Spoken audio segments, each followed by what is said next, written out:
What's up everyone, and thank you for stopping by the channel. Today's project is this Troybilt 4-cycle trimmer, and the problem is that I just picked it up off the curb and I don't know anything about it. Let's take a good look at it, find out what's wrong with it, and hopefully we can fix it. In this video, we try and repair this trimmer. However, it may not be the exact repair you need to make to yours. We'll explore other options later in the video. Now, this was a Craigslist find, and the ad didn't go into detail about what was wrong with it. The only thing I got from the previous owner was it hasn't ran in a very long time. Now, more than likely, there will be carburetor problems, and hopefully there aren't any other surprises. Now, I'm not a big fan of 4-cycle trimmers, but they do have a purpose. You don't have to mix oil and gas, and there's a lot of torque as compared to 2-cycle engines. Now, the drawback, though, is that you can't turn them on their sides, so they're usually set up for attachments. Also, you have to periodically change the oil, otherwise you'll shorten the engine's lifespan. Now, the most interesting thing on this trimmer is the glue that's on the fuel tank and the lines. I'm going to guess there's a fuel leak around the lines coming out of the tank, and they tried to solve it by using glue. Now, more than likely, the lines have shrank and hardened due to ethanol in the gas, and that's why it's leaking there. To fix it, I'll change the fuel lines, and if I have to, I'll upsize the line to get them to seal. So the first thing I want to do is figure out if this trimmer even works. The quickest and easiest way for me to do that is to physically put fuel into the carburetor's throat, pull the rope a few times, and see if it starts and runs for a second.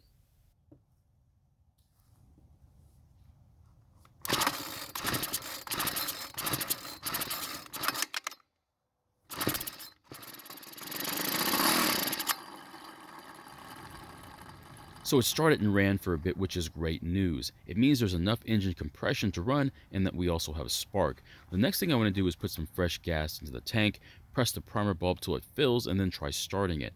However, we have a huge problem. If you look inside the fuel tank, you can see the fuel line and no fuel filter. The reason this is a concern is that running a 2-cycle engine with unfiltered fuel will clog the internal screen inside the carburetor. That means we need to remove the carburetor and inspect it for any blockages and any other problems while we're there. In a previous video some time ago, I diagnosed a newer Troybilt 4-cycle trimmer that stopped running while in use.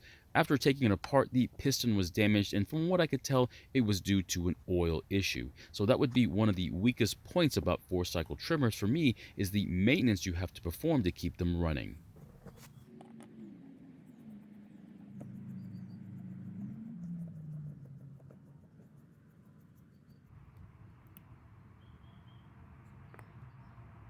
So this is the metering diaphragm, and after tapping on it, it's definitely petrified. It's supposed to be flexible, so that means we need to replace it. Now, if we remove this portion of the carburetor, we can see a spring that works against the pumping diaphragm. It's really easy to lose, so be very careful when handling it. This is the screen I was talking about earlier, and as you can see, it's not clogged, which is great news. While we're here, we also want to look at these two check valve flaps to make sure they're laying flat against the carburetor, which they are. So this is where the spring sits against the pumping diaphragm, and just like the metering diaphragm, it's supposed to be pliable, but unfortunately, it's not moving like it's supposed to. To examine it better, I need to take it off the carburetor and try moving it back and forth. Okay, it's not moving very well at all, so we need to replace it. Now, what I would usually do is get a rebuild kit. However, I don't have very good luck rebuilding this type of carburetor. I would just suggest buying a new one instead to increase my chances of getting this trimmer working again.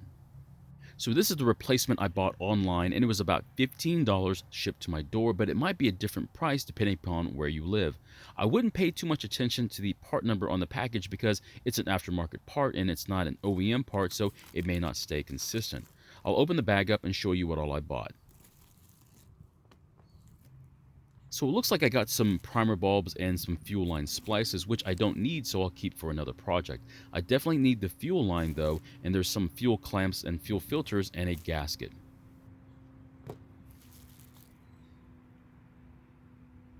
So here's the new carburetor, and the first thing I want to do is compare it to the old one and see if there are any differences. And if there are any differences, we need to see if we can work around them. Now, one of the biggest differences is there's an obvious fuel adjustment screw on the new one. Now, I'm pretty satisfied that this one will work, so next I'll remove the old fuel lines and replace them with 3/16 of an inch Tygon fuel line. The old fuel lines are extremely hard and very stiff. This is the sort of damage that happens when the lines are exposed to gasoline that has ethanol in it. To help get the line in the tank, cut them at a very sharp angle. The first line I'm going to make is the fuel filter line. Pull the line out of the tank and then cut that angle piece off so you can install the fuel filter. The next line will be the return line, and I like to push about 1 inch of line into the tank. Another reason why this trimmer would have problems starting after a long period of storage would be that it was stored with gas in the tank. Instead, pour the gas into a lawnmower and if possible, run the engine till it stops. When installing the fuel lines, the fuel filter line goes on the barbed hose that comes out of the main body of the carburetor, while the fuel return line goes to the other barb.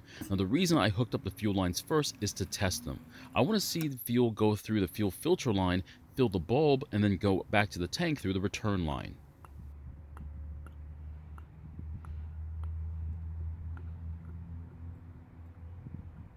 So the fuel flowed through the lines like it's supposed to. If yours doesn't, make sure the fuel lines aren't swapped at the carburetor. After that, I'll finish installing it onto the engine.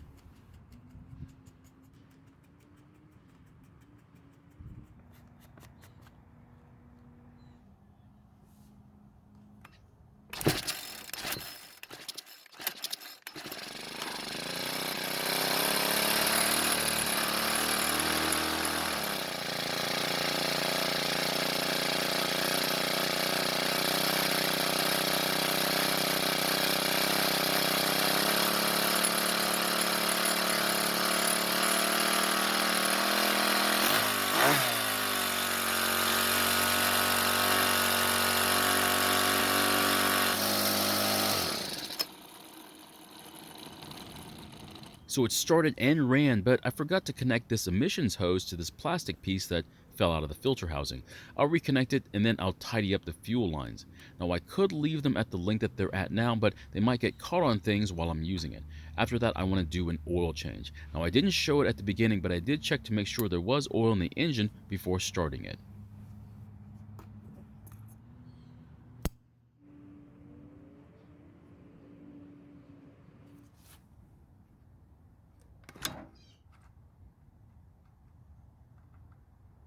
So the oil is very dark in color, so more than likely it's never been changed. We'll be able to tell more about it after I pour it out and examine it.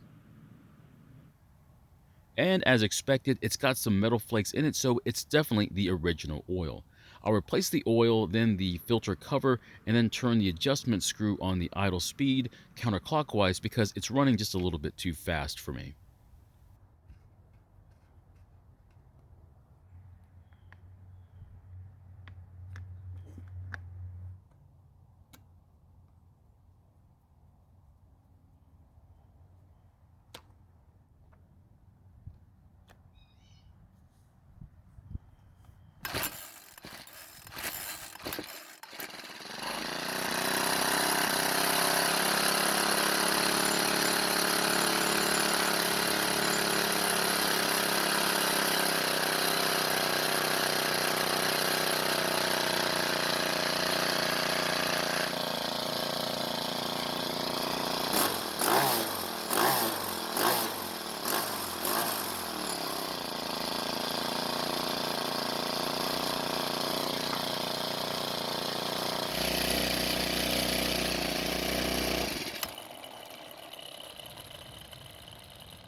So it started and runs pretty good, and luckily I didn't even need to make any fuel adjustments to the carburetor.